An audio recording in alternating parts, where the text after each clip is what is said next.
महाराष्ट्राची लोकवाहिनी असलेल्या लाल परीची ओळख आता संपूर्ण जगाला एका वेगळ्या रूपात होणार आहे। कारण एसटी महामंडळाच्या इतिहासात एक खूप मोठा आणि महत्त्वाचा निर्णय घेण्यात आला आहे। काय आहे तो निर्णय सांगते, पण त्याआधी अशाच महत्त्वाच्या बातम्यांसाठी थोडक्यातला फॉलो करा। प्रसिद्ध अभिनेता रितेश देशमुख आणि अभिनेत्री जेनेलिया देशमुख यांची एसटी महामंडळ आणि रस्ता सुरक्षा अभियानाचे ब्रँड अँबॅसिडर म्हणून निवड करण्यात आली आहे। परिवहन मंत्री प्रताप सरनाईक यांच्या पुढाकाराने पुढच्या 5 वर्षांसाठी हा महत्त्वपूर्ण करार करण्यात आला आहे। मंत्रिमंडळ बैठकीनंतर मुख्यमंत्री देवेंद्र फडणवीस यांच्या उपस्थितीत या कराराचं अधिकृत हस्तांतर करण्यात आलं आहे।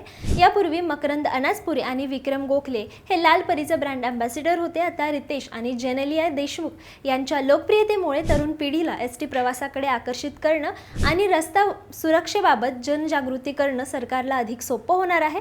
सध्या रितेश देशमुख त्यांच्या आगामी राजा शिव छत्रपती या चित्रपटामुळे चर्चेत असतानाच मिळालेली ही जबाबदारी त्यांच्या शिरपेचात आणखी एक मानाचा तुरा रोवणारी ठरली आहे। तुम्हाला सरकारच्या या निर्णयाबद्दल काय वाटतं मला कमेंटमध्ये नक्की सांगा आणि अशाच महत्त्वाच्या बातम्यांसाठी थोडक्यातला फॉलो करा। बातमी म्हणजे थोडक्यात।